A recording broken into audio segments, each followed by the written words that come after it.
20 years old and live in St. Albans, Vermont. 3 months ago, I got diagnosed with diabetes type 1. Hi, name's Michael Blouin, type 1 diabetic, have been 48 years. Hello, I'm Dr. Lauren Stryker. Diabetes is a serious disease affecting millions of people in the U.S. today. Both type 1 and type 2 diabetes cause abnormally elevated levels of sugar in the blood when we eat. Because diabetes is a disorder in the way the body metabolizes food, let's look first at the process of digestion and how it normally works. During and immediately after a meal, our body begins to break down food molecules, including carbohydrates, into sugar molecules, one of which is glucose. Glucose is a simple sugar that provides the fuel that every cell in your body needs to survive. After we eat, glucose is absorbed directly into the bloodstream, and our blood sugar levels rise sharply. This sends a signal to the beta cells of the pancreas, instructing them to secrete just the right amount of insulin to manage the sugar. Insulin enters the bloodstream, rising to peak levels within 10 minutes of eating. Its task is to facilitate the entry of glucose into the body's cells, particularly the cells of the muscles and liver. There, glucose is either used to power the cell's activities or it is stored for future use. Once blood glucose levels are at their maximum, the pancreas slows down insulin production. The liver plays an important role in this process as well, storing excess glucose until the body needs more energy. It's a wonderful balancing act. In the case of type 1 diabetes, the pancreas does not produce enough insulin. And in type 2 diabetes, the pancreas may produce enough insulin, but the cells of the body have become resistant to its effects. They have become insulin resistant and cannot absorb the glucose they need. In both cases, glucose is unable to get into the cells to do its work. It remains in the bloodstream, building up to dangerously high concentrations, a condition known as hyperglycemia. How has your life changed living with diabetes, and what would you suggest to other diabetic type 1s to live a healthy life? It's a dramatic change. I was not quite 10 years old when I was diagnosed. You lose your innocence quickly. You have to be on the defense 24/7, and I think what has gotten me through 48 years more than anything else is a lot of good exercise and eat right. It allows variances in other things that will still give you the ability to maintain your blood glucose levels and stay healthy. In the eyes, diabetes can lead to a number of complications. The most common and most serious of these is retinopathy. High blood sugar can damage your retina, the tissue at the back of your eyes that captures light and relays information to your brain. Nearly half of all people with diabetes have some degree of retinopathy. The longer you have diabetes, the more likely it is you'll develop this condition. 2 months before I got diagnosed, I woke up one morning all groggy and I couldn't see anything. Couldn't even read a newspaper or anything. Didn't think much of it. I smoked cigarettes, thought it was from smoking. Carried on with my day. I worked full-time at Baker's Distributing as a beer salesman, and then within 2 weeks I lost 40 pounds of weight. Would wake up 5 times a night to go to the bathroom, which I never did before. Is diabetes type 1 hereditary? Oh, according to medical evidence, without a doubt, they say that it's a hereditary disease. Normally, skipping of generation disease, but it definitely is hereditary, especially so type 1. Because the body cannot use the excess glucose, it spills over into the urine and is lost. As a result, the body's cells are deprived of the fuel they need in order to function and survive. Most likely, the person will experience extreme hunger and thirst, weakness, and weight loss.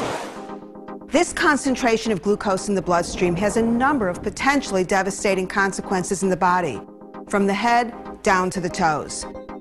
Most at risk are your heart, nerves, kidneys, and eyes. Let's look at some of the most common and dangerous complications.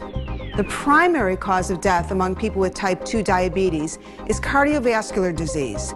High blood sugar can damage blood vessels and coronary arteries. Diabetics are at a greater risk for developing arteriosclerotic plaque, which narrows the blood vessels, increasing the risk of heart attacks and stroke. Before every meal, my stomach started to hurt really bad 10 days before I went to the hospital, and after I ate, I'd throw it all up and then feel fine. Thought I had a stomach virus. My dad doesn't have diabetes, his two brothers do, so we never suspected that I would ever have diabetes. And so one day I went to work and I could barely hold my eyes open, was throwing up and just completely out of the loop.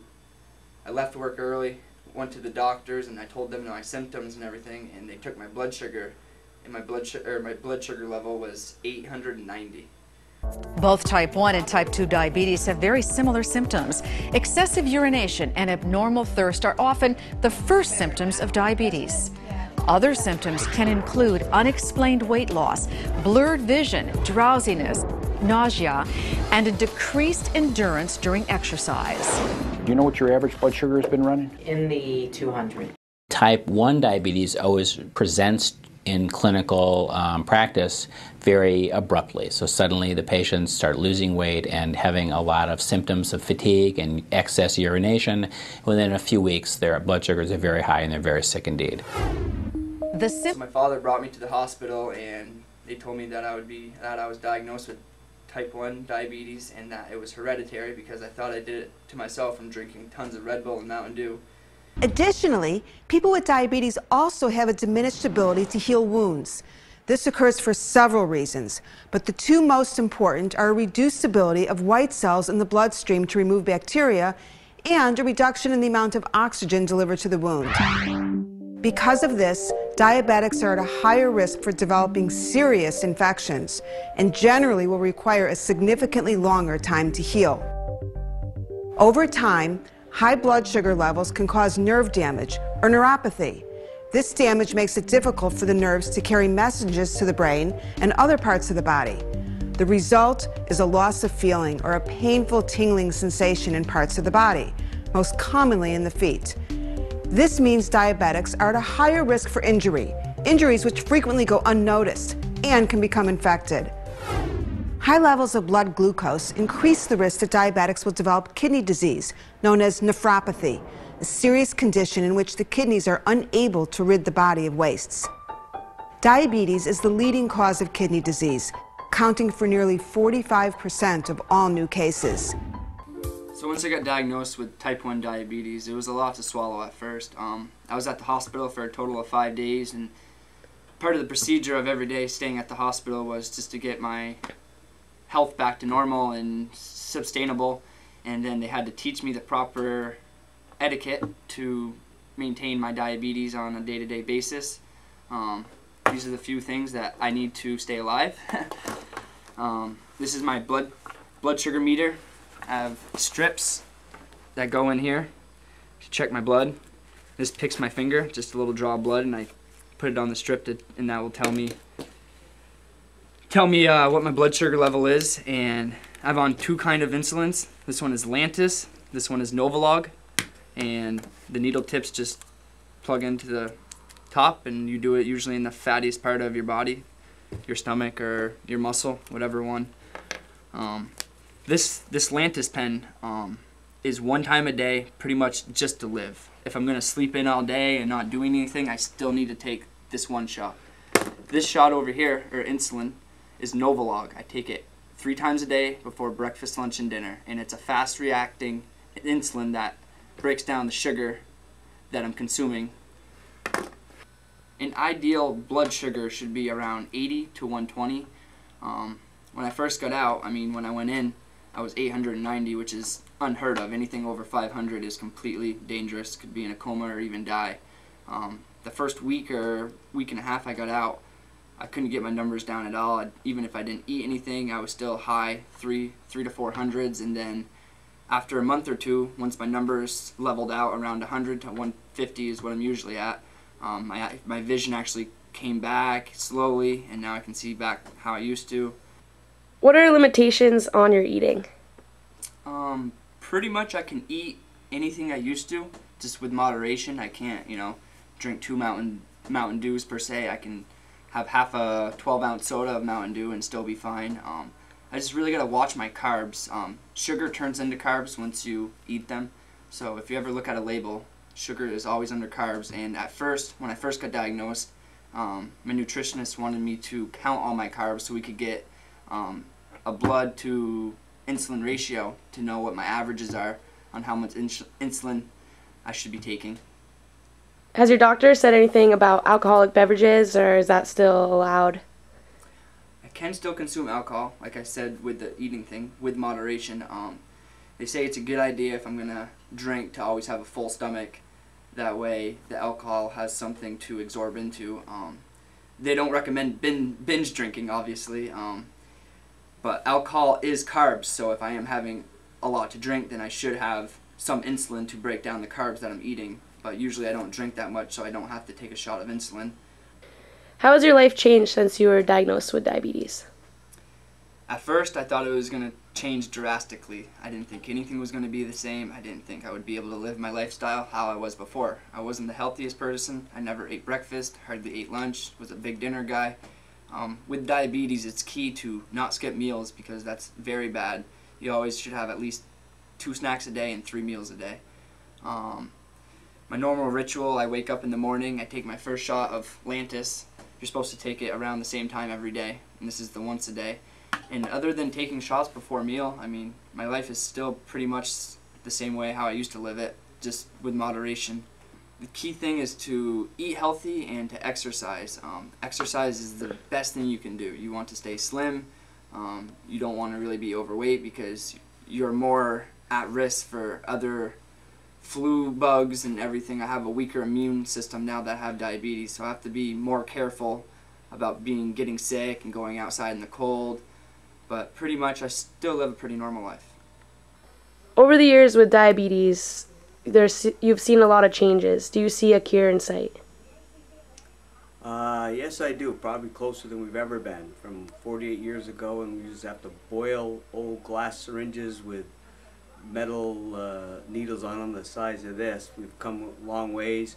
I feel that with the ability to possibly insert synthetic islet cells into your pancreas shows to have a lot of promise. And if I had to guess, I would say within 5 years or so they'll have a cure. It'll probably have to take longer though to get through all the BS with FDA and whatnot, but I see it as a viable option not that far down the road. 3 things you should always have on you all the time is candy in your car for low sugar, because if you get a low sugar, you don't act the same. Your legs give out, you act like you're drunk, you don't want to listen. The best thing to drink when you're low is orange juice. It's high in carbs, raises your blood sugar back up to normal. Obviously your meter and insulin, hard to get through a day without that. And this is a glucagon emergency kit pen, or needle I should say. If I get a low blood sugar and pass out or go into a coma, this needle has an adrenaline rush in here, has fluid in here. You put this into here until you shake it until it goes clear, and then you draw it back up out of here. And if I'll obviously would be like passed out on the carpet in a coma or whatever, and you should call an ambulance, because once you give the shot, you'll wake up for 15 minutes, and after 15 minutes you'll go back down. So you should always have an ambulance or a plan to do to get to the hospital. So once this is clear, you suck out the liquid, and this shot, it has a huge needle tip, and you do it right through the leg, or right through the pants into the leg, and within a minute or 2 it'll wake me up. It's a shot of adrenaline, and it'll wake you back up for 15 minutes or so. Just enough time to get back to the hospital. For all types of diabetes, the key is knowing and controlling your blood sugar levels. The most important steps to take are to get your weight to a healthy level through an effective diet and exercise plan. And this is just the beginning of living my life with type 1 diabetes.